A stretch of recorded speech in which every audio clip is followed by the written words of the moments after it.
E hoje pela manhã nós vamos falar sobre a Igreja Universal do Reino de Deus. A razão pela qual nós escolhemos falar sobre essa igreja é que ela é a mãe de muitas outras igrejas parecidas. Eu vou mostrar como algumas dessas igrejas populares hoje na televisão são filhas da Igreja Universal do Reino de Deus. Segundo, ela é uma das maiores do Brasil, tem igrejas não só no Brasil, mas no mundo todo, ou partes do mundo. E ela tem constantemente ocupado a mídia, não somente com as suas programações, mas também a mídia secular, por conta de escândalos que aconteceram e acontecem, e mais recentemente pela construção do Templo de Salomão em São Paulo, para 10.000 pessoas. E a Igreja Universal do Reino de Deus, ela é representante, talvez a representante mais conhecida do que se chama de igreja neopentecostal. Os estudiosos do fenômeno religioso protestante dizem que costumam usar uma classificação. A primeira, eles chamam onda, né? A primeira onda foi a Reforma Protestante, que aconteceu há 500 anos atrás. No ano que vem nós vamos comemorar esses 500 anos da Reforma Protestante. Depois veio a segunda onda, que foi o movimento pentecostal, que começou em 1902 nos Estados Unidos. E agora veio a terceira onda, que é chamado movimento neopentecostal. É um movimento que nasce dentro do movimento pentecostal e que ganha força a partir dos anos 90. E, embora parecido, pentecostal e neopentecostal não são a mesma coisa. Eles têm coisas em comum, mas a Assembleia de Deus, por exemplo, é uma igreja pentecostal e ela não concorda com muita coisa que a Igreja Universal do Reino de Deus faz, que é uma igreja neopentecostal. Se você pergunta o que é que nós somos, nós somos da primeira onda, né? Nós somos da igreja reformada evangélica. Não nos classificamos em nenhuma dessas outras duas. E conosco estão os batistas, os metodistas, aquelas igrejas que a gente chama de histórica, né? Luteranos, episcopais, anglicanos, a relação é grande. Como sempre nós temos feito aqui, nós procuramos utilizar como fonte de estudo das religiões aquilo que elas produzem, para não sermos acusados de injustos, ou de fazer uma caricatura, ou passar uma imagem falsa do que as outras pessoas pensam. Então esse estudo é baseado nas publicações do bispo Edir Macedo, e de teólogos da Igreja Universal, como por exemplo J. Cabral, que é o mais conhecido. Também em gravações de programas de rádio e de TV, e especialmente o site da Igreja Universal, que é público e aberto a todos, onde vocês poderão encontrar boa parte do que vai ser dito aqui. Muito bem, dito isso, nós vamos orar, pedindo que o nosso Deus nos ajude nesse estudo, porque o nosso alvo é certamente compreender a verdade e segui-la aonde ela nos levar. Aonde ela nos levar. Pedimos, nosso Deus, que nessa manhã Tu instruas o nosso coração. Nós queremos, ó Deus, a verdade, nós queremos segui-la. Como disse o Teu Filho, a verdade liberta. E eu peço que se alguém aqui nessa manhã, ou que nos acompanha pela internet, e que ainda não compreendeu a Tua Palavra nos seus pontos fundamentais e cruciais, que hoje seja um dia de libertação pela verdade. É o que nós te pedimos em nome de Jesus. Amém. Queridos, o fundador da Igreja Universal é o carioca Edir Macedo. Ele nasceu em 54. Portanto, tem a minha idade. O pai dele era comerciante e 61, pode parar de fazer a conta. Então, o pai dele era comerciante, e eram de uma família católica, praticante. Em algum momento na sua adolescência, Macedo se torna evangélico e vai frequentar uma igreja chamada Igreja Nova Vida, do bispo Macalister, que era uma igreja pentecostal no Rio de Janeiro. Aos 21 anos, ele sai da Igreja Nova Vida e é consagrado pastor na Casa da Bênção. Casa da Bênção, naquela altura, era uma das igrejas neopentecostais mais conhecidas no Brasil. e vinha crescendo muito. E ele é consagrado pastor ali aos 21 anos de idade. 2 anos depois, aos 23, ele sai da Casa da Bênção. Ele já era pastor, sai da Casa da Bênção, juntamente com 2 outros pastores. Um chamado Carlos Rodrigues, que ninguém mais sabe nada sobre ele, e outro chamado R.R. Soares. Então, eles saem da Casa da Bênção e fundam a Igreja Universal em 1977. 3 anos depois, ele briga com R.R. Soares. E R.R. Soares sai da Igreja Universal e funda a Igreja Internacional da Graça, que é conhecida também hoje, e a origem é neopentecostal, né? Ele, junto com Edir Macedo, saíram da Casa da Bênção, fundaram a Universal, depois se separaram. Em 1998, portanto,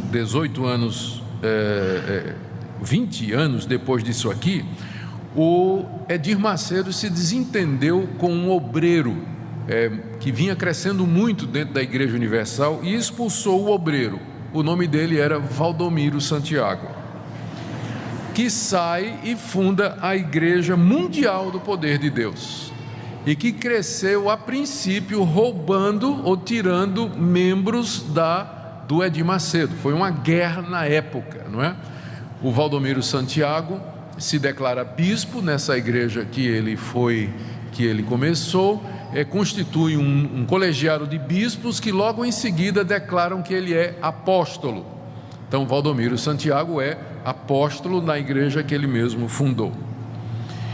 E em 2006, Valdomiro Santiago teve uma briga com um bispo que saiu e fundou a Igreja Apostólica Plenitude do Trono de Deus. Estou falando de Agenor Duque. Então, essas grandes igrejas neopentecostais que estão na mídia hoje e que atraem atenção pela maneira às vezes estranha, bizarra, não é? Com que conduzem os cultos, todas elas têm uma raiz só, é Edir Macedo e a fundação da Igreja Universal do Reino de Deus. Estas igrejas são Universal do Reino de Deus, Edir Macedo; Internacional da Graça, R.R. Soares; Mundial do Poder de Deus, Valdomiro Santiago; e Igreja Apostólica Plenitude do Trono de Deus, de Agenor Duque. Essas são as igrejas que nós chamamos de neopentecostais, as mais conhecidas. Tem ramos, tem subdivisões, tem ramificações, mas o que eu vou falar sobre a Igreja Universal se aplica a todas essas igrejas. Então, o que se diz de uma, se diz de outra. A Igreja Universal cresceu muito depois da sua fundação, levantou muita polêmica, inclusive na mídia secular, por conta das suas práticas, e investiu pesado na televisão. A Universal é proprietária da Rede Record, da Rede Mulher de Televisão, tem mais de 60 emissoras de rádio no Brasil, além de dezenas de empresas e empreendimentos dos mais variados tipos. Segundo alguns, é uma das empresas mais bem-sucedidas do Brasil. Em 2010, o IBGE disse que a Igreja Universal tinha perto de 2 milhões de membros. Isso em 2010, que foi o último censo religioso que a gente tem disponível. Só que com relação ao penúltimo censo, que foi em 2000, a Universal perdeu membros. Em 2000, ela tinha cerca de 3 milhões de membros. E agora, depois de 10 anos, ela vem caindo, embora por conta de todas essas divisões e ramificações e também exposição pública, ainda assim, ela é uma das grandes igrejas neopentecostais no Brasil, ficando atrás, entre as igrejas pentecostais, da Assembleia de Deus e da Igreja Quadrangular, mas ela tem, por conta da mídia, um impacto muito grande no Brasil. Ela também tem uma atuação muito grande na política, elegeu dezenas de vereadores, deputados e um senador da República, que é Marcelo Crivella, a ponto que quando teve a inauguração do Templo de Salomão, em 2014, em São Paulo, Dilma Rousseff estava presente na cerimônia, porque ela percebe o poder político de barganha que essa igreja tem. Ela tem muitos vereadores, deputados, senador, então ela se articula politicamente e é conhecida pelo voto de cabresto, né? Quando está chegando a eleição, o bispo diz: vocês vão votar em tanto, e aí tem 2 milhões de votos garantido para aquela pessoa que o bispo disser que tem que ser a pessoa que vai ser votada. Então ela é bem disputada pelos políticos, né, que procuram, que falam nos seus púlpitos e frequentam suas reuniões na busca do voto desse pessoal. Muito bem, vamos ver algumas doutrinas e práticas da igreja. À medida que eu vou falando, eu vou fazendo alguma análise crítica também. A Universal, até por conta da origem dela, ela vem do pentecostalismo, ela declara acreditar nos seguintes pontos que ela tem em comum com as igrejas evangélicas: crê na Trindade, como os evangélicos creem; na divindade e na humanidade de Jesus, como os evangélicos creem; no céu, no inferno, no julgamento final; na Bíblia como a palavra de Deus; na realidade do pecado; na necessidade de salvação, ressurreição dos mortos, vida eterna, segunda vinda de Cristo. Então, se você for olhar isso aqui, você vai dizer: a Igreja Universal é uma igreja evangélica, porque ela acredita nessas coisas, como os evangélicos também acreditam. Mas ela, além disso, ela acredita naquilo que as igrejas pentecostais acreditam. Por exemplo, a crença no batismo com o Espírito Santo como sendo uma segunda bênção, alguma coisa que acontece depois da conversão; a prática das línguas estranhas durante os cultos e, particularmente, a cura divina. Então, essas 3 coisas a Igreja Universal compartilha com as igrejas pentecostais. Mas ela tem também aquelas práticas que são as mais importantes e que colocam essa igreja dentro do grupo das igrejas neopentecostais, que é a teologia da prosperidade, os ministérios de libertação de pessoas oprimidas por demônios e a utilização de objetos ungidos no culto. Então isso é feito pela Deus é Amor, Casa da Bênção, Brasil para Cristo, que são as primeiras igrejas neopentecostais no Brasil. Como Edir Macedo veio de lá, ele preserva todas estas coisas, com a diferença de que ele levou tudo isso para a mídia. A Casa da Bênção, por exemplo, Deus é Amor e Brasil para Cristo, eles não gostam de mídia, de televisão, de rádio, rádio sim, mas televisão não. Mas Edir Macedo levou tudo isso ao público quando ele investiu pesado em televisão. Então, a Igreja Universal, ela é uma igreja neopentecostal com todas essas crenças e práticas. Vamos tentar agora fazer uma análise crítica daquilo que ela acredita e fazer uma comparação com a convicção das igrejas da Reforma Protestante, nas quais nós nos incluímos. A primeira crítica que nós faríamos é com relação à visão de mundo que é passada na Igreja Universal e nas igrejas neopentecostais. É o que a gente chama de cosmovisão. Cosmovisão é o conjunto de crenças que nos ajudam a enxergar a realidade. É os óculos que você usa para ler o mundo. Então, todo mundo tem uma cosmovisão. Aquilo que você acredita, as suas experiências, os seus pressupostos, as suas crenças, tudo isso vai influenciar a maneira como você lê a realidade. A cosmovisão da Igreja Universal é de um mundo povoado de demônios e anjos maus que estão procurando achar as mínimas brechas para se apossar da vida das pessoas, crentes ou descrentes. Para o típico membro da Igreja Universal, tudo de ruim que acontece é obra de algum demônio. Se a pessoa fica doente, é um demônio. Se a criança está agitada ou inquieta ou irritada, é um demônio. Se um filho virou homossexual, foi demônio. Se alguém contraiu AIDS, é um demônio. Se perdeu o emprego, é demônio. Se tem um sonho mau, um pesadelo, é um demônio querendo oprimir. Então, essa visão de mundo é uma visão povoada de demônios, espíritos maus que estão detrás de cada esquina, de cada árvore, esperando só a oportunidade para destruir sua vida e fazer com que a sua vida seja completamente desgraçada e não tenha mais sentido. Então, o Edir Macedo, nos seus livros, ele claramente atribui aos demônios a destruição dos lares e do casamento, a prostituição, o homossexualismo, o desemprego, enfermidades como epilepsia, AIDS e até feridas incuráveis.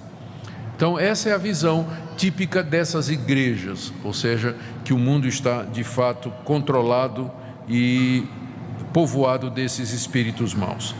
Bom, o que é que nós diríamos a isso? Sem dúvida, a Bíblia ensina com clareza que existem os anjos caídos, que são os demônios, que Satanás ronda os crentes como um leão faminto, e que os demônios, sempre que possível, querem nos assaltar, tentar, afligir e nos levar ao pecado.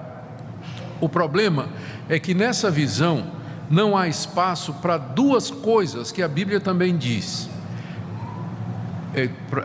Primeira, que os males que nos acontecem, eles com frequência são resultado das nossas próprias escolhas. Se o seu casamento vai ruim, não precisa um demônio para fazer isso.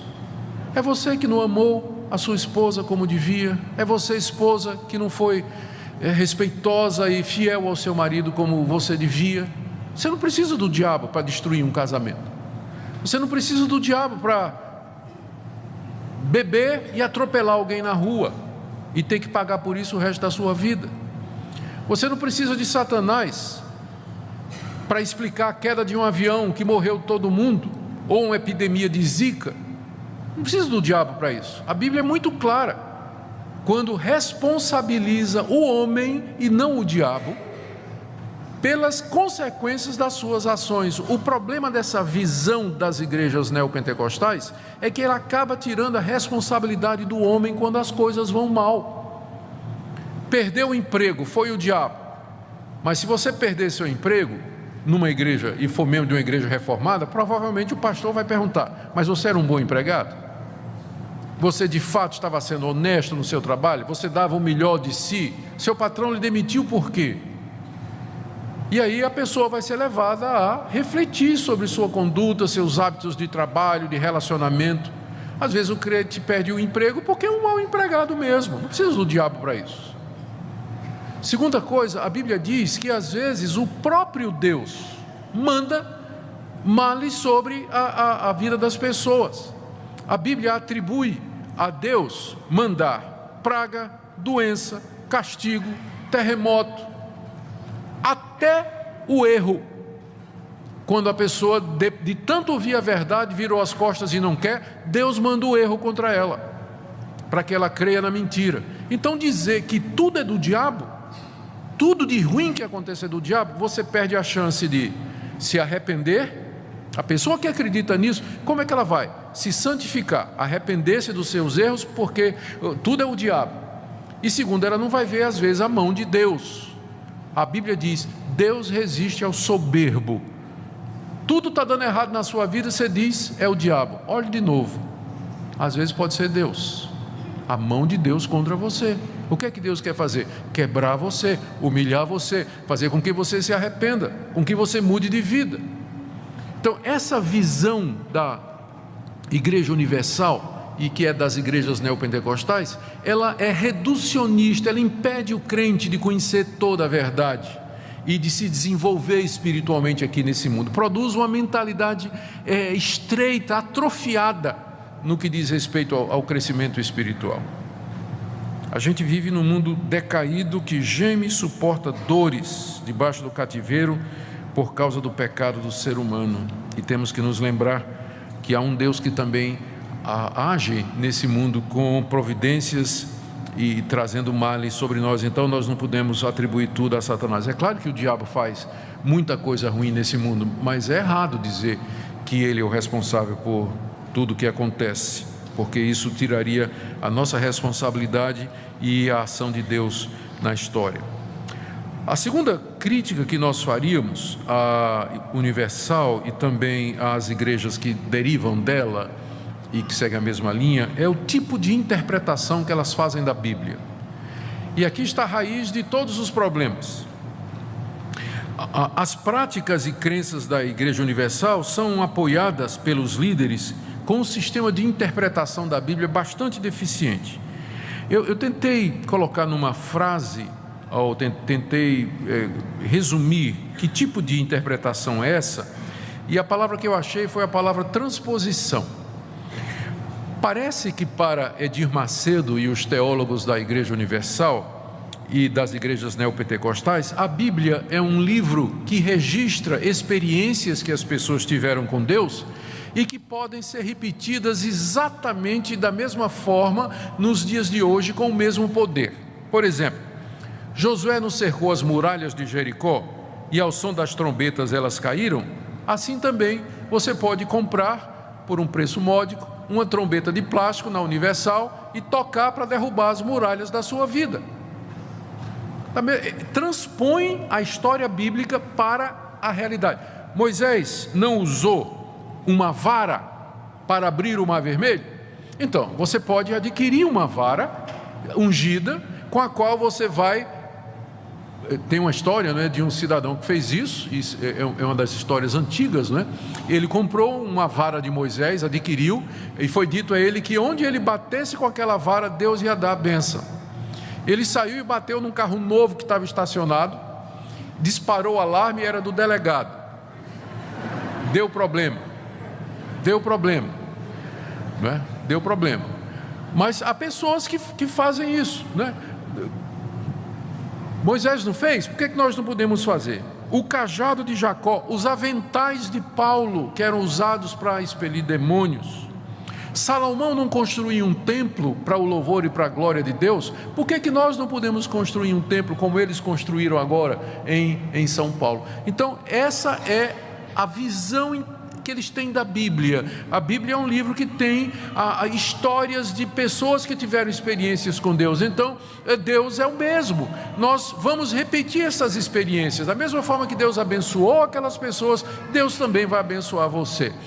Abraão não levou 369 homens escolhidos da sua casa, que lhe deram a vitória na luta contra os reis de Sodoma e Gomorra? Então, nós temos 369 bispos e pastores aqui na igreja, com a oração dos 369, que vai dar vitória para os seus problemas. Não foi no Vale do Sal que Deus deu a vitória a Israel contra os seus inimigos? Pois aqui na igreja você vai passar no Vale do Sal e todos os seus problemas serão resolvidos. Qual o problema com esse tipo de interpretação?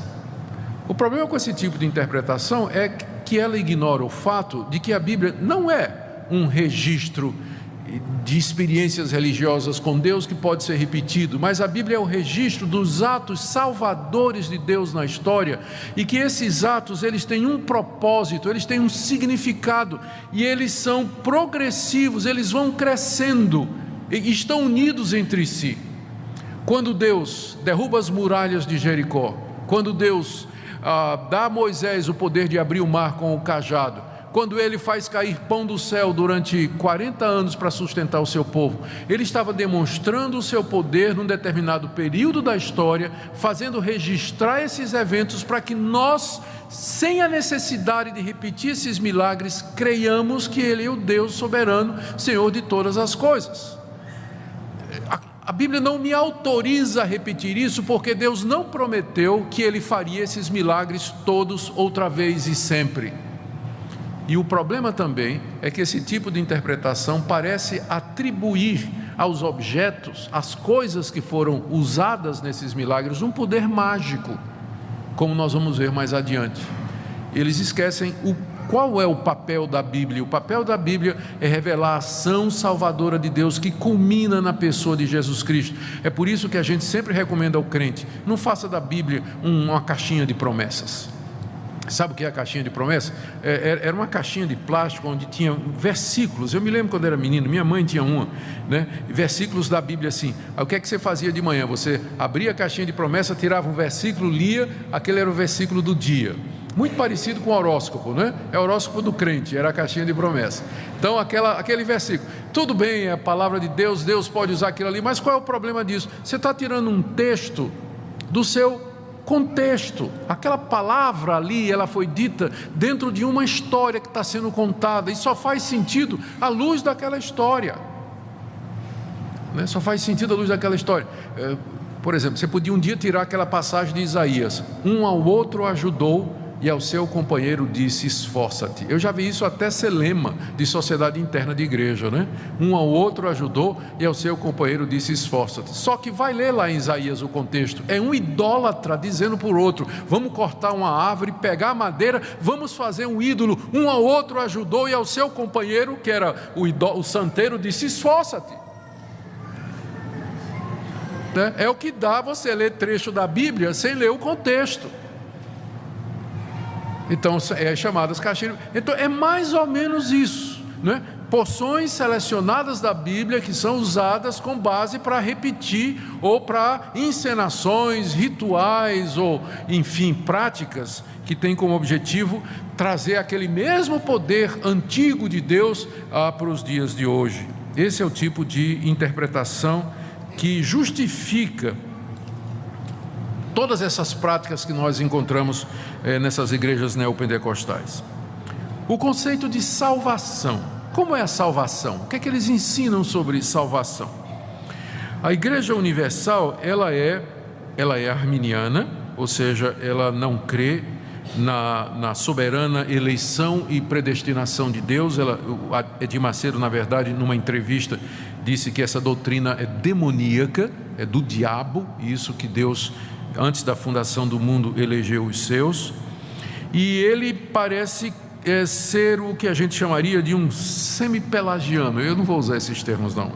O que ele quer dizer é o seguinte: ele acredita que existe em cada ser humano a capacidade de crer, se arrepender e se converter por ele mesmo. A diferença é que nós ensinamos que o homem não tem essa capacidade, que o pecado afetou o homem de tal maneira, quando eu falo homem é genérico, a raça humana, o pecado afetou a humanidade de tal maneira que nenhum ser humano é capaz de crer por ele mesmo, de se arrepender dos seus pecados e buscar a Deus para ele mesmo. Na linguagem bíblica, ele está morto, completamente morto para as coisas espirituais. É preciso que Deus venha ao seu coração, regenere o seu coração, ilumine a sua mente, dê vida àquela pessoa para que ela possa se arrepender e crer. Senão ela não vai fazer isso, porque o pecado impede, o pecado sepultou todas as capacidades espirituais do homem. Mas Edir Macedo, eu vou citar aqui o que ele diz no livro dele: em todos os seres humanos, quer religiosos ou não, existe no mais profundo de suas almas uma pequena chama de fé, a qual focaliza no Deus vivo. Uma chama de fé, a qual, focalizada no Deus vivo, certamente fará fluir uma vida sadia sob todos os aspectos. Essa pequena chama de fé é colocada pelo próprio Espírito Santo. Então o que ele acredita é que todo ser humano tem a fé dentro dele, e o que precisa apenas é você dirigir a fé para o lugar certo, que é Deus. E para fazer isso eles vão usar os objetos.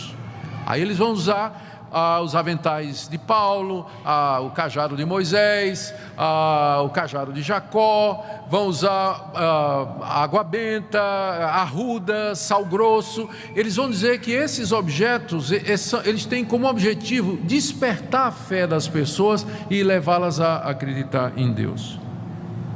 Então agora você já sabe por que é que você está colocando aquele copinho d'água em cima da televisão, né?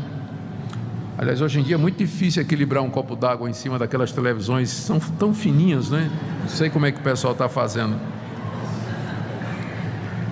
Bom, quando você examina mais de perto, o que eles querem dizer por salvação, você percebe que eles usam o termo salvação, eles não negam que nós precisamos de ser salvos da culpa do pecado, do poder do pecado e da presença do pecado. Eles não negam isso, mas eles usam o termo salvação no sentido de libertação, de você ser salvo das drogas, dos problemas, da doença e da opressão usada pelos demônios. Macedo ensina em um dos seus livros 10 passos que têm que ser dados, que levarão as pessoas sinceras ao caminho da salvação. Primeiro, aceitar o Senhor Jesus como o único Salvador. Segundo, participar das reuniões de libertação da Igreja Universal.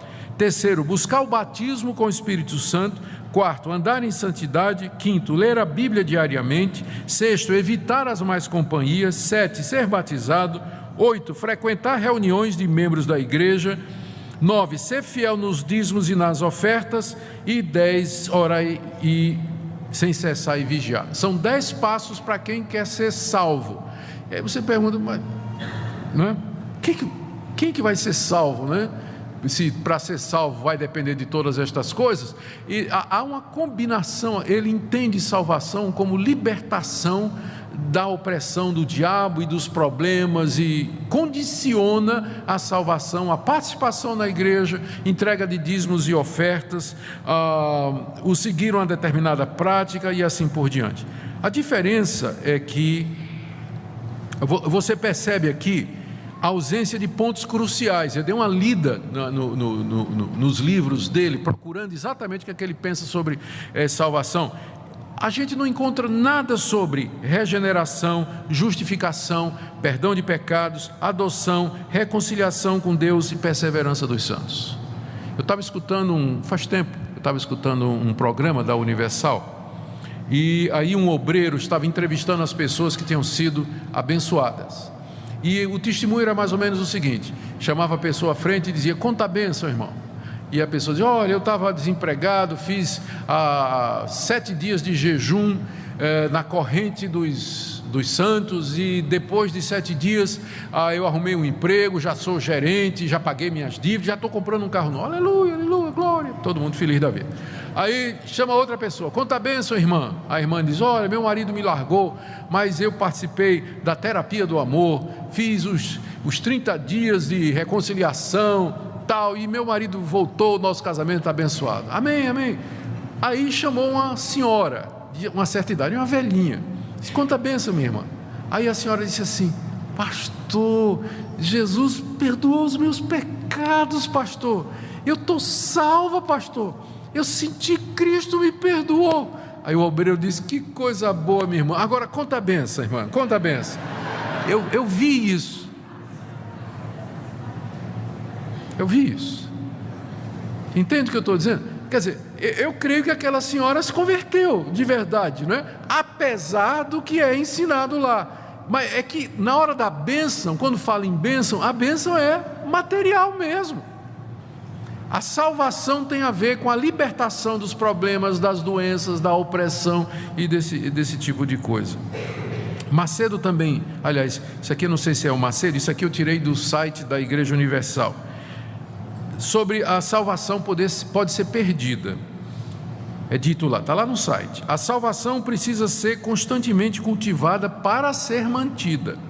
Infelizmente, há pessoas que não tomam os devidos cuidados para mantê-la, e a consequência disso é a morte espiritual. Não está errado no sentido de que o crente ele deve ser zeloso, ele deve viver a vida cristã com intensidade, seguir os meios de graça, participar dos cultos, ler a Bíblia, orar, não é? Fazer isso, mas não é isso que vai garantir a ele a salvação. Ele é salvo pela graça de Deus em Cristo Jesus, é salvo porque Deus o amou e o elegeu, e Cristo morreu por ele, o Espírito Santo regenerou e o selou. É isso que vai sustentá-lo, é a mão de Deus. Não é ele que segura na mão de Deus, é Deus que segura na mão dele.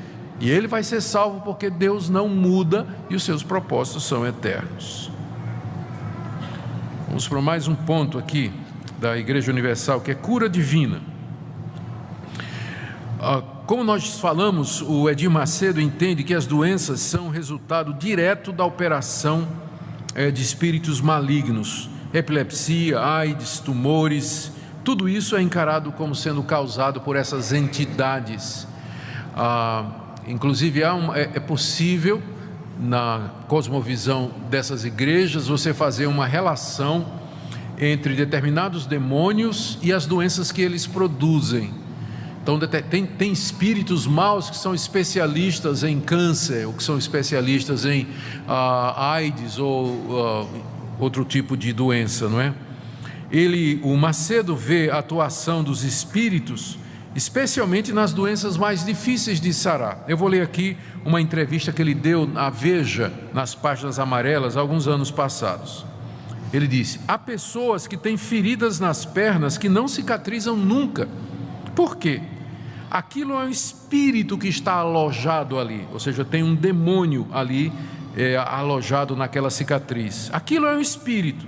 Aqueles que têm dor de cabeça constante, daquelas que não há médico que descubra a causa, pois bem, isso é um espírito. Isso é um espírito. Então, doenças incuráveis, dor de cabeça constante, males que a medicina não resolve, ele diz que isso é a presença de um demônio. O demônio se alojou no corpo da pessoa e causa esse tipo de coisa.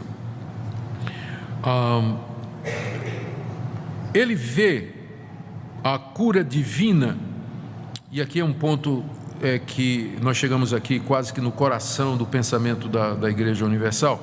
Edir Macedo acredita que a vontade de Deus é sempre curar o crente, ou as pessoas. Deus sempre quer curar, sempre. Se a pessoa não é curada, é porque faltou fé. Faltou fé, mas não, a culpa não é de Deus. Deus sempre quer curar as pessoas. E ele diz isso com base numa interpretação que ele faz nessa passagem que nós lemos durante o culto de Isaías 53. A passagem que diz que pelas suas pisaduras nós fomos sarados. Isaías 53. Acompanhe aqui comigo, porque é importante você entender esse raciocínio. Voltando lá àquela passagem,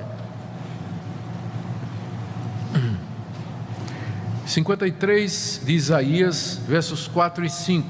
Certamente Ele tomou sobre si as nossas enfermidades, e as nossas dores levou sobre si, e nós o reputávamos por aflito, ferido de Deus e oprimido. Mas Ele foi traspassado pelas nossas transgressões e moído pelas nossas iniquidades.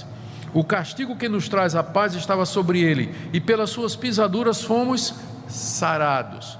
Então, Edir Macedo vai dizer, olha aqui, o profeta Isaías diz que na cruz do Calvário, Cristo levou não somente os nossos pecados, mas também as nossas doenças, não é?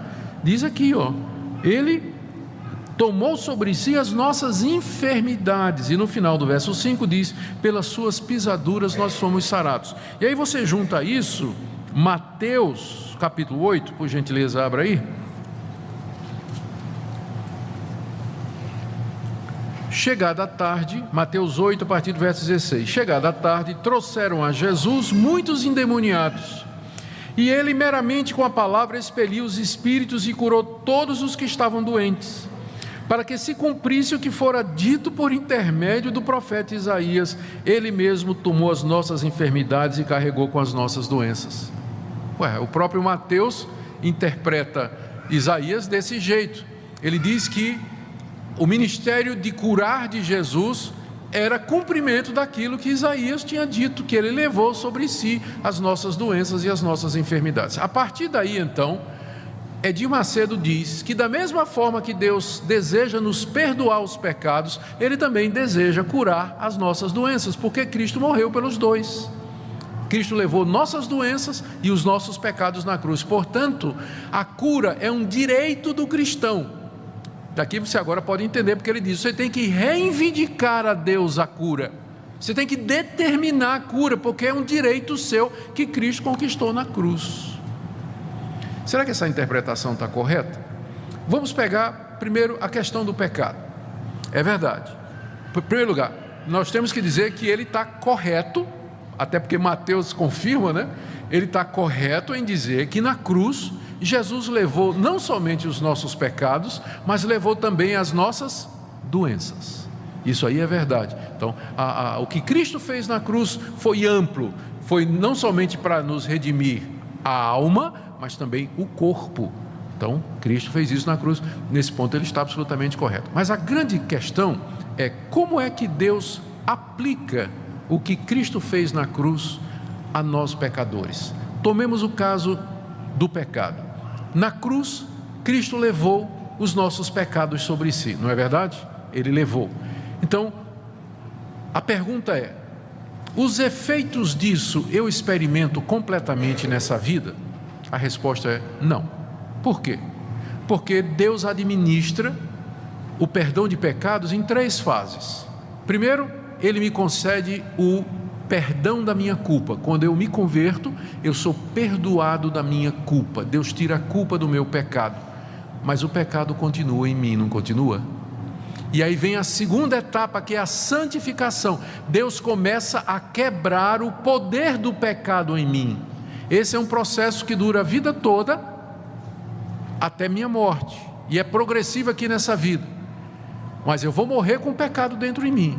Terceira fase, Cristo me liberta da presença do pecado, na ressurreição dos mortos, quando eu terei um corpo imortal, perfeito, igual ao corpo de Cristo. Então, na cruz, Cristo levou meu pecado, só que isso é administrado em etapas. Se eu for pegar de vez, significaria que na hora que eu me converto, eu recebo perdão de pecados, libertação da presença do pecado e libertação e um corpo glorioso. Mas não é isso que acontece. A gente é perdoado aqui, mas a gente continua pecando e só vai se livrar do pecado na vinda de Cristo Jesus. Eu quero dizer a vocês que é da mesma forma que Deus administra a cura. Deus pode lhe curar aqui, você pode pedir e Deus pode lhe curar aqui, mas não significa que você vai ficar isento de doença, porque ela vai voltar de um jeito ou de outro. Você vai ter outras doenças, à semelhança do pecado. Sabe quando é que Deus vai curar todas as suas doenças? Na ressurreição dos mortos. Quando você ressuscitar dos mortos num corpo glorioso, perfeito, aí sim você vai ter um corpo livre de doença, imortal. Ou seja, tudo que Cristo fez na cruz é aplicado por Deus na história até o fim da história, quando Cristo vier. Então está errado você dizer que com base na cruz, você pedir a Deus que Deus lhe dê libertação completa e total das doenças aqui nesse mundo. Seria a mesma coisa você dizer para Deus: Deus, tira de mim todo o pecado, eu não posso mais pecar, eu não quero mais pecar aqui nesse mundo. A resposta de Deus vai ser: ainda não, tem que esperar a glória. Então, você pode e deve, nesse ponto aqui a gente aprende a lição. A gente não ora tanto pela cura quanto deveria. E a gente não lembra que a base da cura é a cruz de Cristo. Nós devíamos fazer isso mais vezes, pedir que Deus nos curasse. Mas você pode saber que Deus pode curar ou não. Vai depender da vontade dEle, porque Ele só vai nos libertar plenamente das doenças na ressurreição dos mortos. O erro de Edir Macedo é querer que o crente, ou dizer que os crentes podem receber tudo isso aqui e agora, e que Deus vai curar sempre, e que isso é alguma coisa que você pode reivindicar de Deus de maneira completa. Agora vamos para mais um ponto, que é a questão de possessão demoníaca. Possessão demoníaca. Bom, a igreja presbiteriana, né, ou os reformados históricos, as igrejas históricas, acreditam na existência dos demônios e na possibilidade dos demônios entrarem na vida de uma pessoa. Não tem como não acreditar. A Bíblia mostra casos desses, não é? Mostra casos desses, de gente que é tomada por um espírito maligno. O espírito entra na vida da pessoa, domina as suas faculdades. Às vezes, uma vez eu coloquei no meu mural no Facebook uma frase que deixou muitos amigos pentecostais e neopentecostais furiosos, né? Eu disse assim: depois que Satanás entrou em Judas, ele não caiu no chão revirando os olhos, falando em outra língua e babando pelo canto da boca. Ele saiu e foi vender Jesus por 30 moedas. Aí o pessoal ficou furioso, porque eu estava dizendo que possessão demoníaca não é só quando a pessoa está caindo no chão, falando numa voz diferente, não é, parecendo uma outra personalidade. Tem muita gente endemoniada, muito mais do que a gente pensa, e que não faz esse tipo de coisa. O problema da Igreja Universal é que endemoniado é só quem tem esses sintomas, né? Mas Judas não tinha sintoma nenhum, mas a Bíblia diz: Satanás entrou nele. E Judas não teve nada disso, ele saiu tranquilamente e disse: quanto é que vocês querem me dar para eu entregar a Jesus? Então quem é que causou mais prejuízos? Judas ou o endemoniado gadareno? Sem dúvida foi Judas, não é? Então tem muita gente endemoniada ganhando dinheiro vendendo Jesus hoje. E está endemoniado mesmo, está possuído por um espírito maligno e ganhando dinheiro vendendo Jesus do mesmo jeito.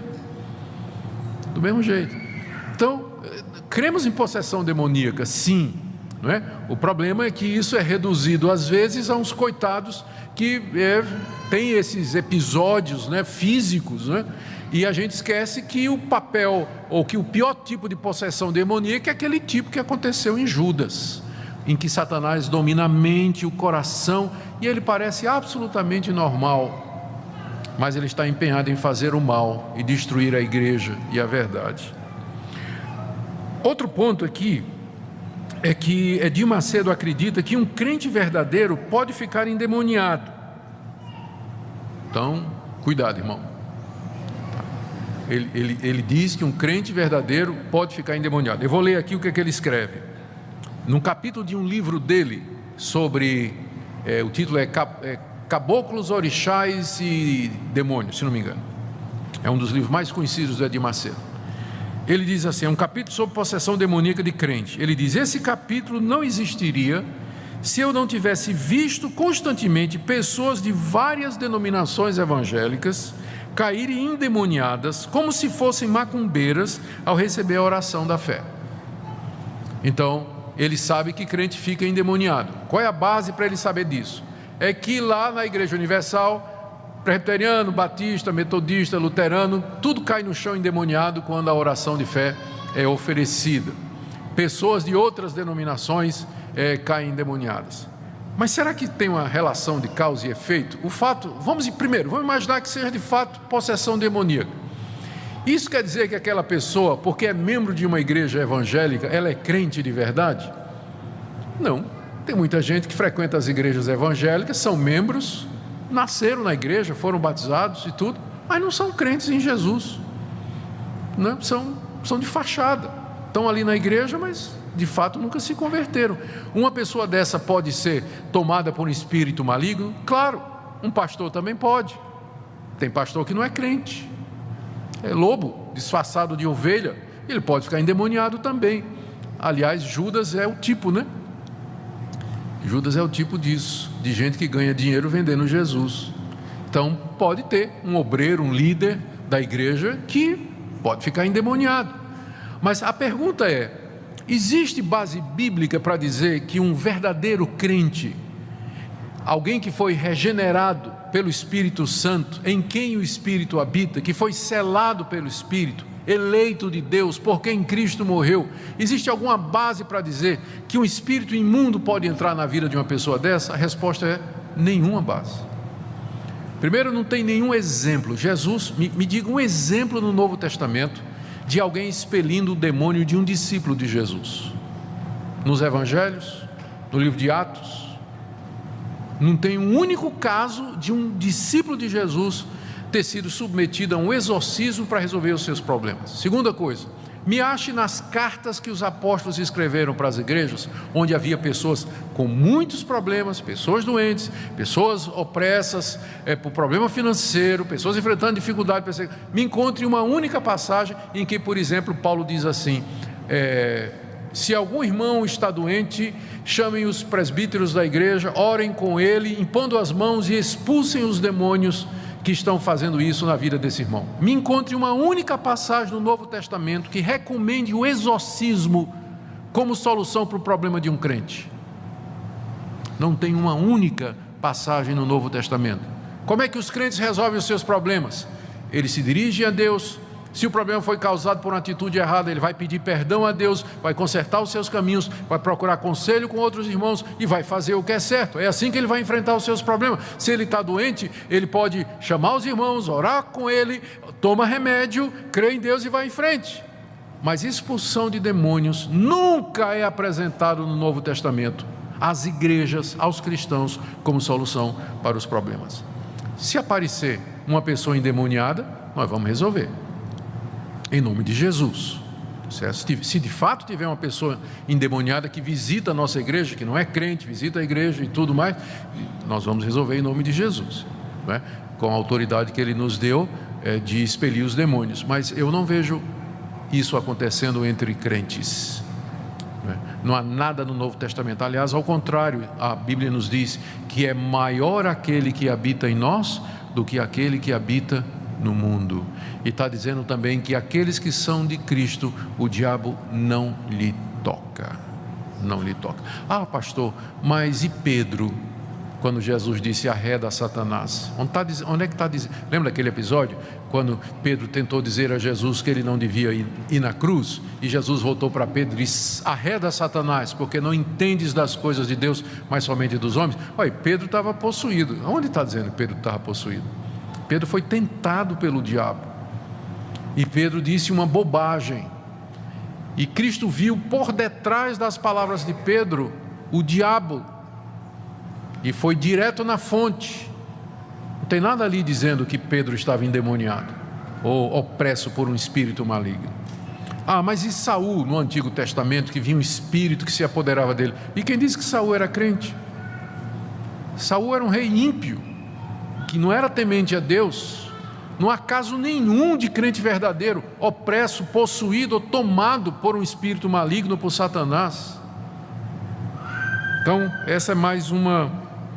O problema com esse tipo de crença é que diminui a obra de Deus, o poder de Cristo e do Espírito Santo na vida do cristão. Agora, quando eu digo isso, eu não estou dizendo que você deve viver uma vida despreocupada, porque mesmo que os demônios não possam possuir você, mas eles podem tentar você, eles podem infernizar a sua vida, eles podem querer enganar você, trazer confusão na sua vida. Isso eles podem fazer. Eles não podem dominar você e tomar conta de você, da sua personalidade, invadir você como ele faz com quem não tem a Cristo. Mas com certeza isso não quer dizer que a gente não deva ficar alerta. A Bíblia está cheia de advertências do tipo assim: vigiai e orai. Ou então, cuidado que Satanás é como um leão que ruge ao redor procurando alguém para devorar. Mais um ponto da Igreja Universal e das igrejas neopentecostais em geral, que é a questão de maldição hereditária. Macedo afirma que existem espíritos familiares que acompanham as gerações de uma família, causando sempre os mesmos males e infortúnios. Eu vou ler aqui o que é que ele escreveu.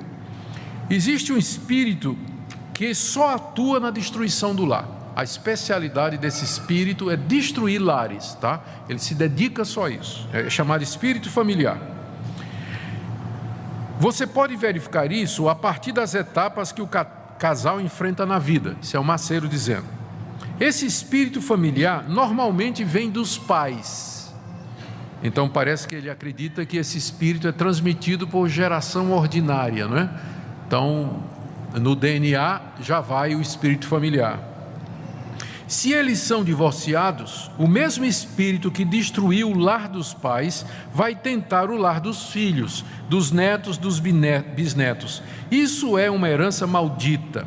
O espírito familiar passa de pai para o filho por todas as gerações, até que a pessoa tenha um encontro com Jesus, e aí corta-se a maldição. Eu concordo com ele que o encontro com Jesus corta qualquer maldição. A dificuldade é você acreditar que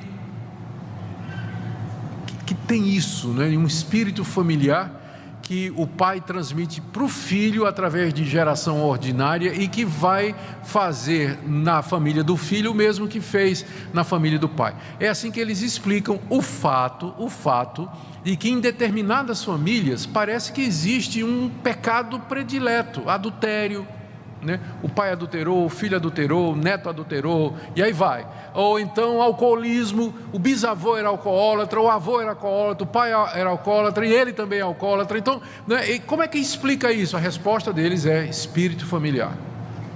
Então é maldição hereditária. Tipo assim, quando ele diz um encontro com Jesus, ele quer dizer o seguinte: você é crente, você se converteu, você vem de uma família assim destruída, família onde todo mundo adulterou, né? Todo mundo adulterou, e você se converteu a Jesus Cristo. Se você não quebrar essa maldição, você vai adulterar também, porque aquele espírito de adultério está na família. A quebra de maldição geralmente inclui uma cerimônia do tipo em que a pessoa renuncia às obras dos pais, pede perdão pelos pecados dos pais e renuncia ao adultério e a toda obra maligna ali na sua vida. Tem que ser feita por um obreiro dessas igrejas, é quase que um ritual, e aí se chama quebra de maldição. A grande dificuldade com isso, nós já mostramos, primeiro, a ideia de que espíritos se transmitem de pessoa para pessoa, de pai para filho e assim por diante. E a segunda é a ideia de que você pode estar amaldiçoado, mesmo sendo crente, por conta dos pecados que aconteceram com os seus antepassados. Ah, pastor, mas não está escrito lá em Êxodo capítulo 20, quando fala do segundo mandamento: não farás para ti imagem de escultura, não as adorarás nem lhes darás culto, porque eu sou Deus zeloso, que visito a maldade dos pais nos filhos, até terceira e quarta geração daqueles que me aborrecem? Sim, mas é verdade, mas quem faz isso é Deus, né? Não o Espírito, mas é Deus que faz isso. Se você ler Ezequiel 18, quando o profeta Ezequiel comenta Êxodo 20, o profeta diz: vocês nunca mais em Israel vão citar Êxodo 20. Porque o que é que os judeus na época do profeta Ezequiel estavam dizendo? Eles estavam para ser levados no cativeiro. Eles disseram: nossos pais é que pecaram, nós é que estamos sofrendo as consequências. Isso é injusto, não é? Eles estavam se referindo a Êxodo 20, onde Deus diz que castiga o pecado dos pais nos filhos. Estão dizendo: isso não é justo. Meu pai que comeu a uva verde e meu dente é que ficou embotado. Então não está correto isso.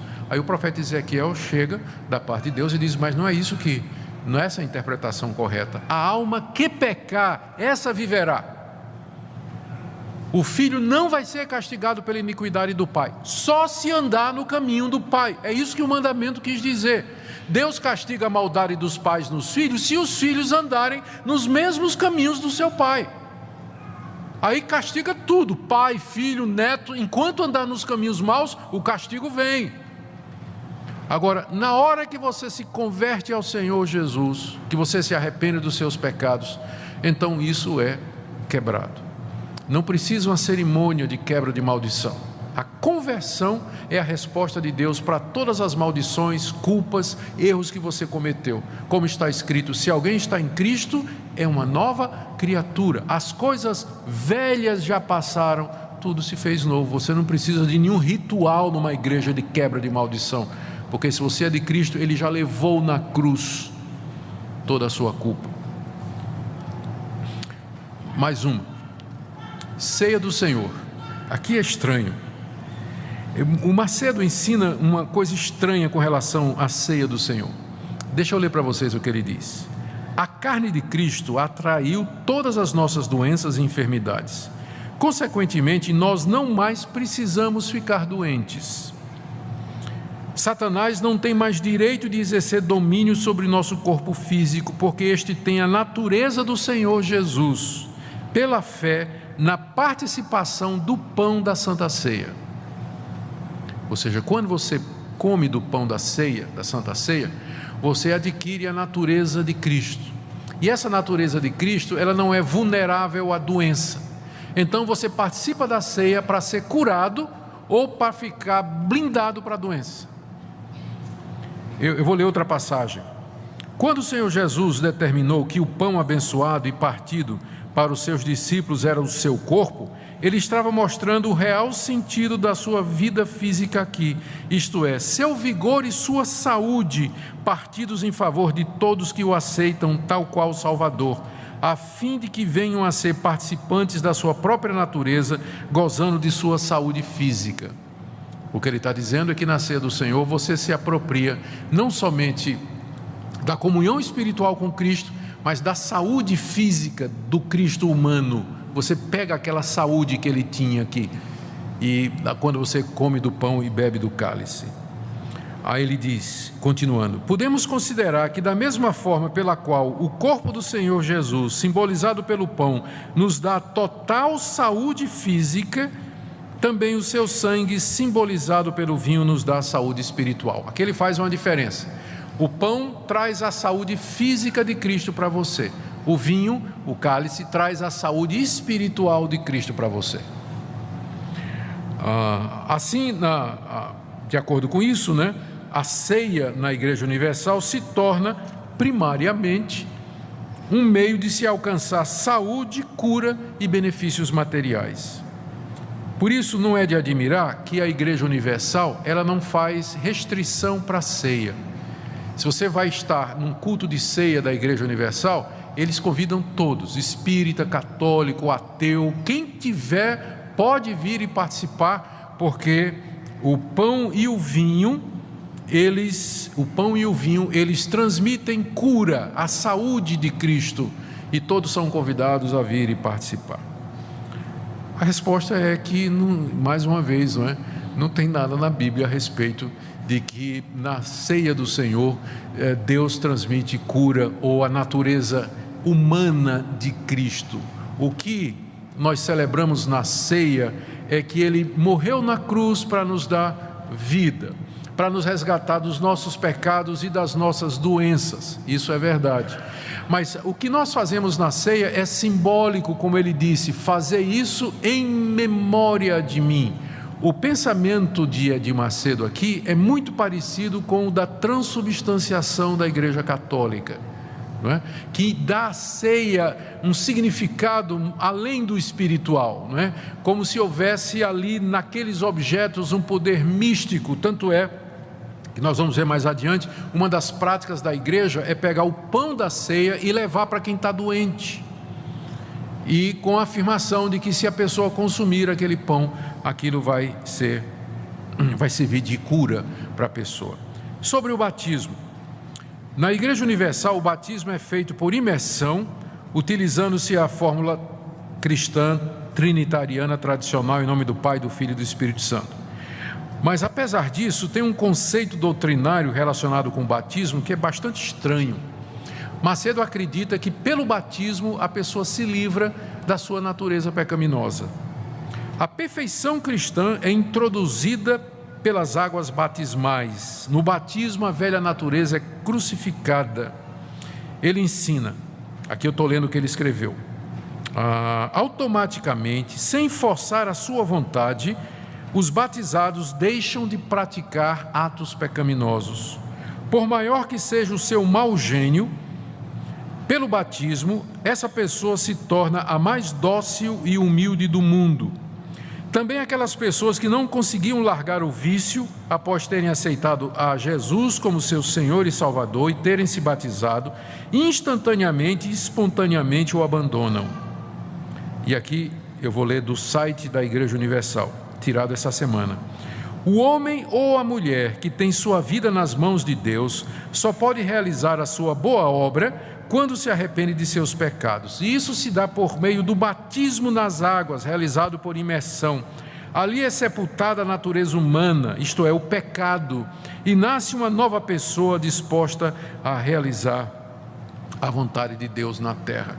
Ou seja, o conceito de batismo lá é bastante diferente do conceito das igrejas históricas bíblicas. E o batismo é o símbolo da aliança que Deus tem conosco, dessa nova vida, mas é um símbolo. Não há nada mágico, místico na água do batismo ou no ato do batismo que altera a nossa natureza. O que muda a nossa natureza é a regeneração que é feita pelo Espírito Santo, e isso antecede o batismo. Pode anteceder o batismo, ou vir depois dele, no caso de batizar uma pessoa que não é crente, mas que se converte depois, que a gente deveria tentar prestar atenção nisso. Mas não que o ato do batismo em si seja a regeneração ou a mortificação completa da natureza. Então, é inaceitável esse tipo de pensamento. Estamos correndo aqui, gente, já para o fim, tá? Dízimos e ofertas. Na Igreja Universal, eles são considerados tão sagrados quanto a palavra de Deus. Eu tirei do site da Igreja Universal. A Universal crê que os dízimos e ofertas são tão sagrados quanto a palavra de Deus. Tirei isso essa semana do site deles. Os dízimos significam fidelidade e as ofertas o amor do servo para com o seu Senhor. Todos os que servem a Deus têm o direito a uma vida abundante. É o que o Senhor Jesus afirma no livro de João. Eu vim para que tenham vida e tenham em abundância.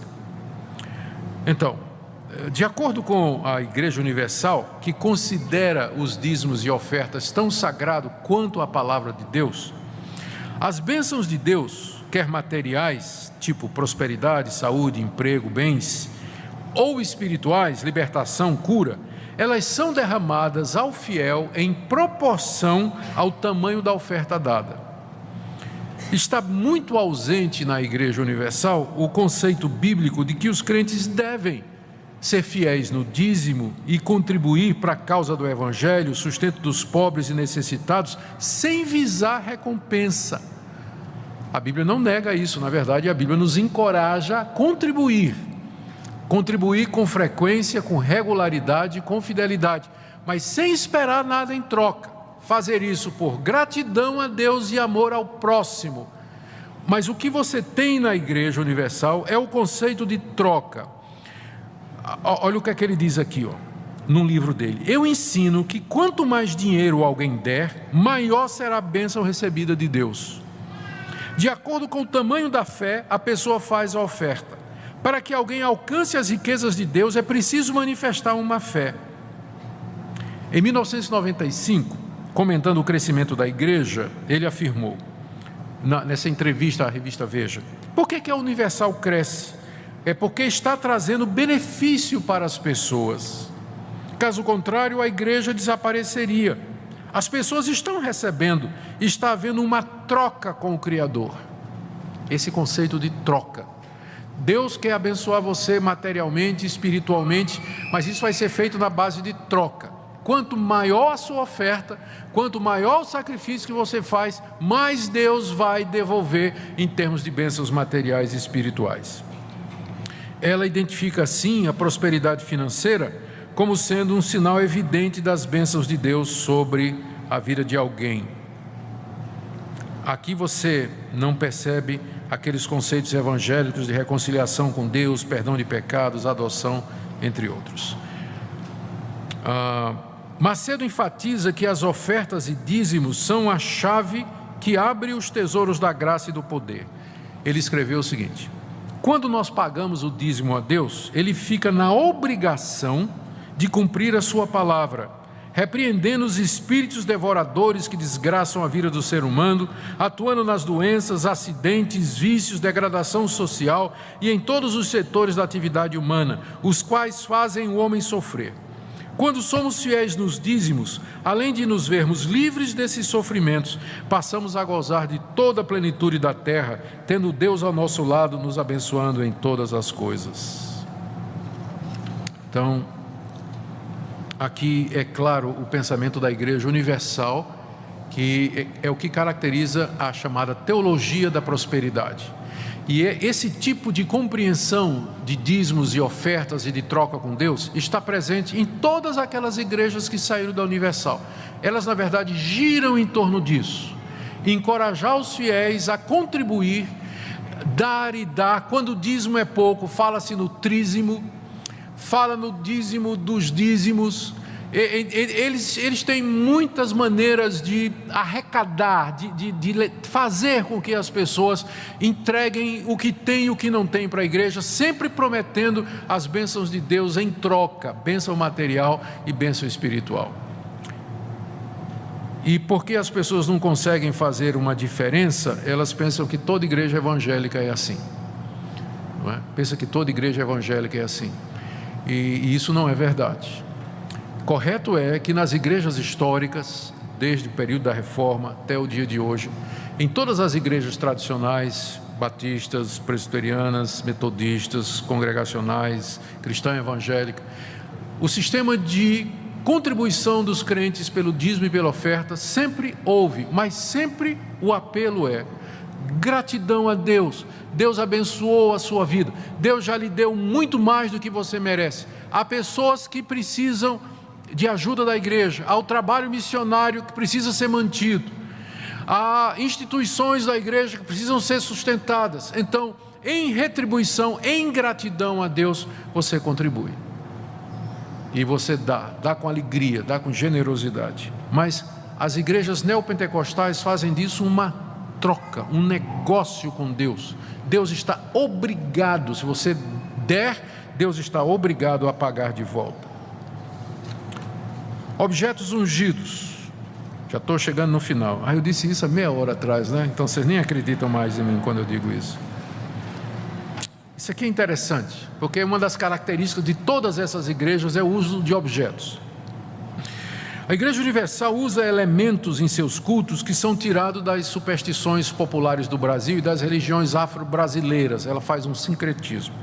Então, olha o que é usado nos cultos da Igreja Universal e dessas outras igrejas. Sal grosso, que vem do espírito da Umbanda, que é para tirar os maus espíritos. Rosa ungida, que é usada nos despachos e nas oferendas a Iemanjá.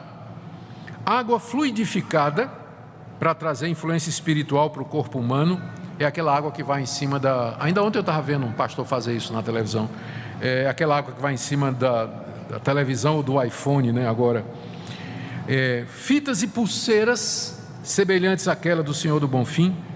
Ramo de arruda, que é usado para afastar as coisas mais, e uma quantidade enorme de apetrechos. Kit de beleza da Rainha Esté, para aquelas irmãs que querem ficar mais bonitinhas.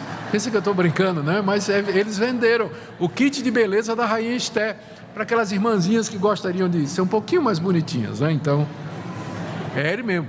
Fora, teve um tempo aí que eles estavam emagrecendo gente. Tinha o que é que tomava? Eles estavam vendendo alguma coisa, você tomava, você ficava magro, perdia 30 quilos da noite por dia, eu não sei como era. Tinha uma fila enorme lá. Bom, eles dizem que esses objetos, eles não... O Edir Macedo, a bem da verdade, a gente tem que ser justo, né? Ele diz, esses objetos, eles não são mágicos em si, né? Eles não têm poder em si, eles são pontos de contato para a fé. Lembra aquela fé que ele diz que está no coração de todo mundo, que pode ser dirigida para Deus? Então esses objetos têm como propósito dirigir a fé para Deus. Só o que é que acontece? O que acontece na prática é que nada disso acontece. Os objetos passam a ter poder, são vistos como talismãs, como na cultura afro-brasileira popular, de que os objetos ficam imbuídos de um fluido, de um poder positivo que vai abençoar a vida de quem o possui, quem toca, quem tem na casa. E não tem muita diferença disso e do pensamento da Igreja Católica e das religiões afro-brasileiras. Não tem muita diferença isso aí. Aliás, as imagens entraram na Igreja Católica sob a perspectiva, com a mesma desculpa que é usada aqui na Igreja Universal. Isso no início da Idade Média. Teve um bispo lá, um bispo de Roma, que autorizou, nós vimos isso quando estudamos o catolicismo, né, há 2 domingos atrás. Esse bispo autorizou a presença de imagens de escultura nas igrejas para servir de ponto de contato de fé. As massas ignorantes não podiam entender o Evangelho, mas vendo as imagens, então aquilo ajudava a despertar a fé. O que é que aconteceu? O propósito era didático, né? Mas o que é que virou? Adoração e veneração das imagens. Na Igreja Universal eles vêm com o mesmo argumento. Esses objetos é um ponto de fé, é apenas para despertar a fé. E o resultado é que o quê? Acaba virando adoração, misticismo, veneração, uso mágico como se fosse um talismã. Aqui, ó, algumas citações que eu tirei de programas de rádio da Universal. Número 1. Muitas pessoas dizem que angústia e brigas em casa são coisas da época que vivemos. Isso é falso. São coisas resultantes da presença dos demônios. Às vezes querem ir à igreja, mas na hora de ir perdem a coragem ou acontece alguma coisa. Tudo que impede as pessoas de ir à igreja é demônio. Venha, vamos ungir o seu pé direito e desamarrar a sua vida. Então, você não vai para a igreja porque tem um demônio no que segura o seu pé. Então, se você ungir o pé direito, vai desamarrar e você vem para a igreja, né? Pronto, resolvido. Outro programa de rádio. Participe da campanha da Arruda contra os maus espíritos na última sexta-feira do mês. Temos a oração de descarrego com a Arruda, uma oração forte, muito forte para a sua vida. Então, orar com Arruda, né? O raminho de Arruda. Então, é oração forte. Terceiro programa. Venha receber o pão da cura, o pão da bênção, o pão do Espírito. Leve um pedaço de pão para um doente, ele vai ser curado. Isso no programa de rádio. Outra. Venha à Igreja Universal receber uma fita para colocar no seu braço. Você que hoje está com a fita vermelha, venha na próxima semana para receber um azul, em que está escrito: persegui os meus inimigos e só voltei depois que os esmaguei. Venha, pois no domingo você vai receber a fita azul em todas as igrejas universal. Largue a fita do Senhor do Bonfim, dos santinhos, e venha receber a nossa fita azul da cor do céu.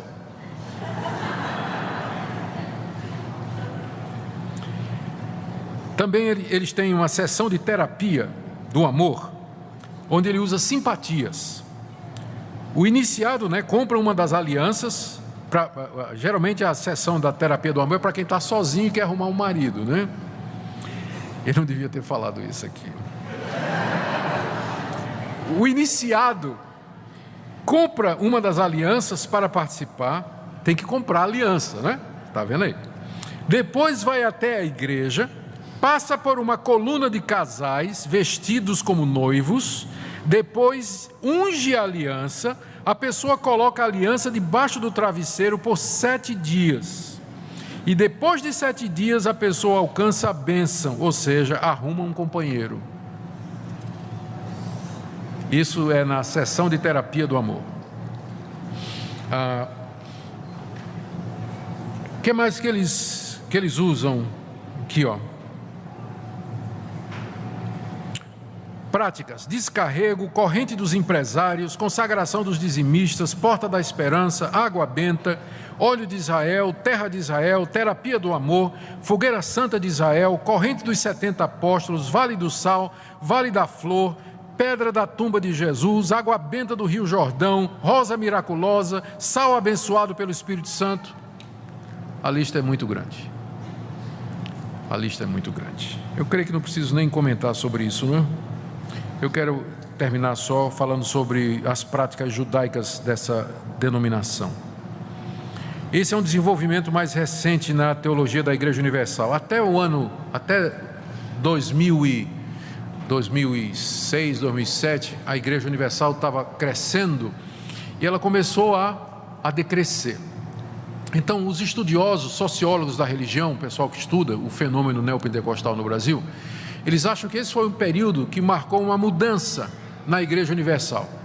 Parece que Edir Macedo sentiu a necessidade de encontrar outros métodos de arrecadação, porque estava perdendo fiéis, e também se desvincular da imagem da antiga Igreja Universal, que é aquela pomba e tem o nome Jesus Cristo é Senhor.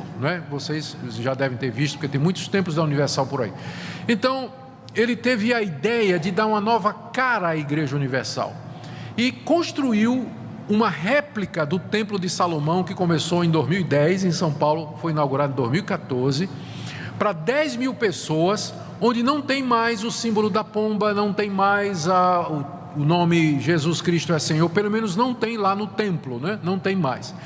E ele agora começa uma nova fase, onde tem a mesma teologia antiga, só que agora as pessoas são encorajadas a vir ao local onde no Antigo Testamento era a centralização das ofertas e dízimos. Todo israelita, ele vinha 3 vezes ao ano no templo de Salomão em Jerusalém, onde ele trazia os dízimos anuais, trazia as ofertas, trazia ofertas de amor, trazia toda a arrecadação que era para ser trazida ao templo, para sustento dos levitas. Então o templo era o tesouro, era onde se concentrava toda a riqueza de Israel.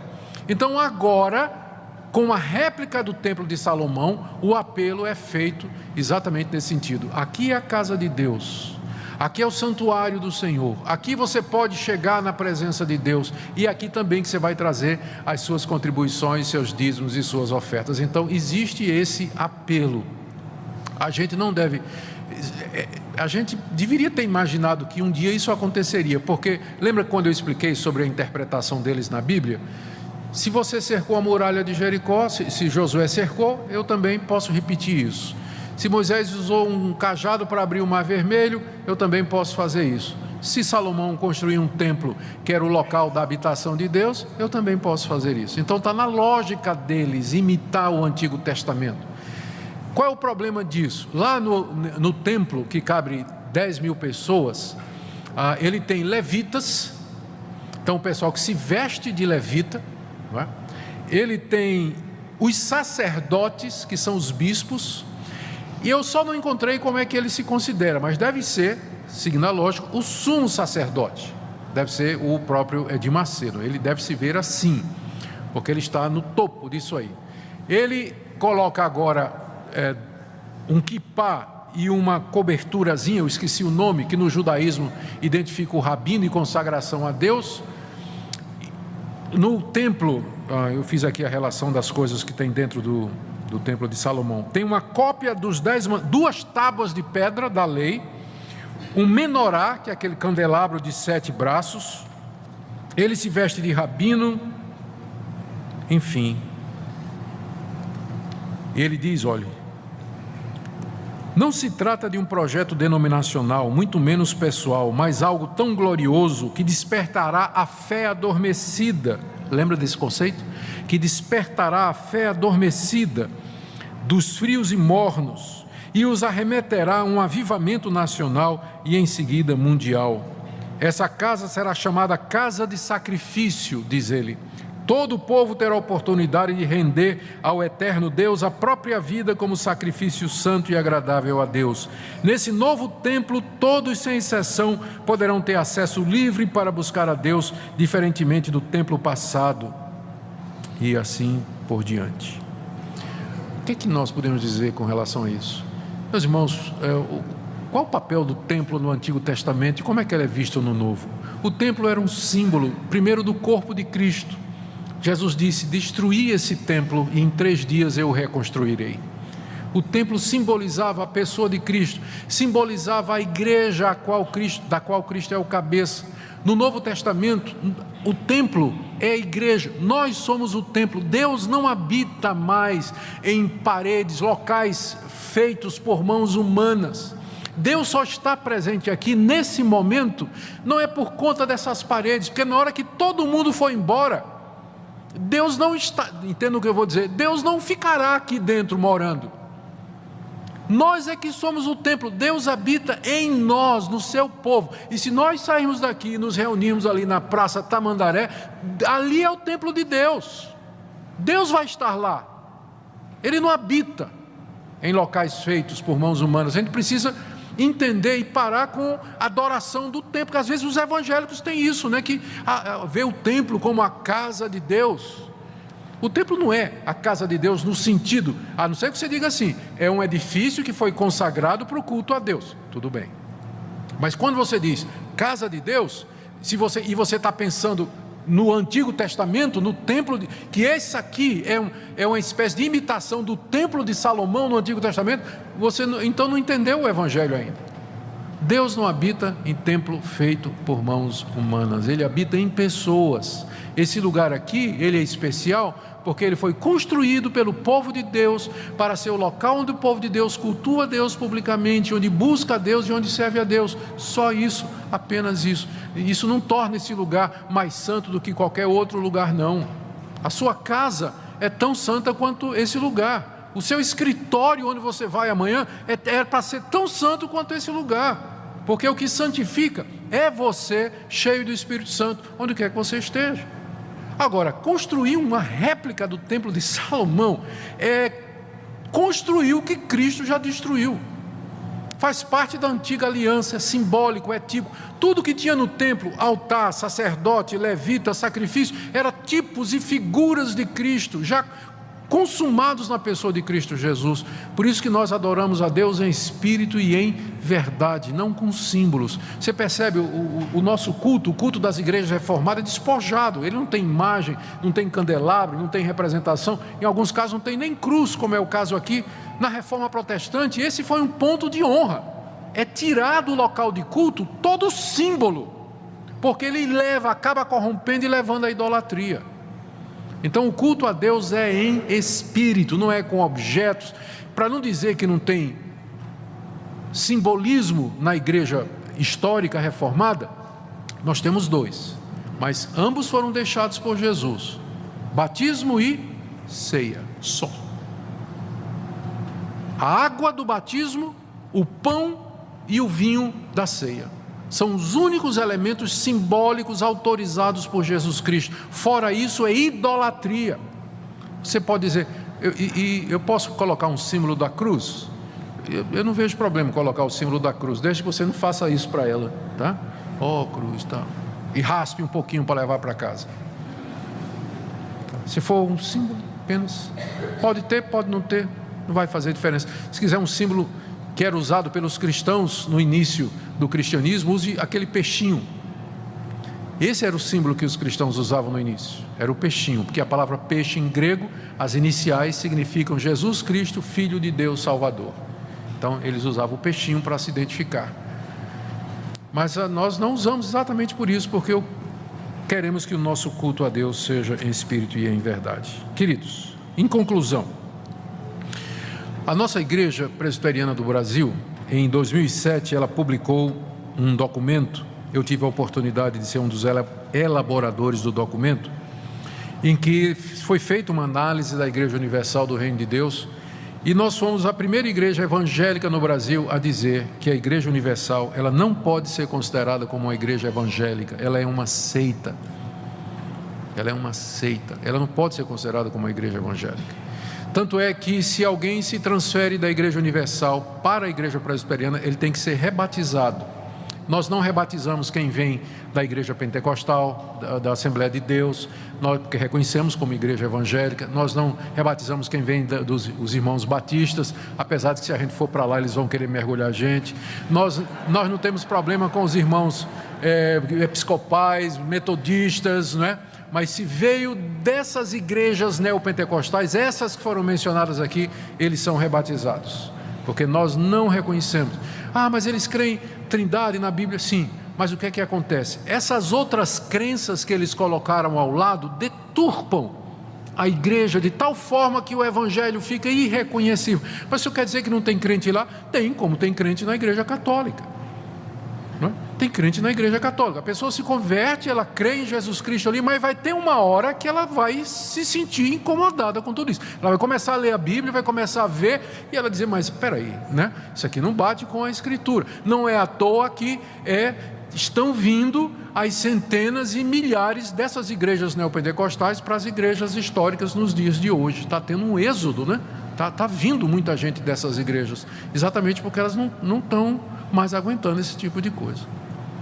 Tratamos com amor, nós respeitamos, mas a nossa posição é essa. A Igreja Presbiteriana, se você quiser saber, ela tem essa posição do seu Supremo Concílio, né? Já determinando isso aí.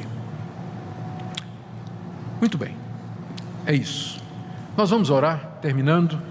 Nosso Deus, nós queremos pedir que o Senhor nos livre do erro, nos ajuda, Senhor, a ficar firmes na Tua Palavra. Nós também podemos errar, nós não somos imunes ao erro. E há erros, Senhor, na igreja presbiteriana, batista, nas igrejas históricas, por causa do nosso pecado e da nossa desobediência. Pedimos que nos faças ver, a enxergar com clareza a Tua vontade e o Teu querer. Oramos pelos Teus que estão nessas igrejas, que o Senhor os tire de lá, que o Senhor os ilumine, mostre a verdade. E que o Senhor livre os que são Teus de caírem em erros, ó Senhor, que prejudicam a vida cristã e atrapalham nossa caminhada aqui nesse mundo e trazem um péssimo testemunho ao mundo do que seja uma igreja evangélica. Pedimos que o Senhor nos guie em tudo, em nome de Jesus. Amém.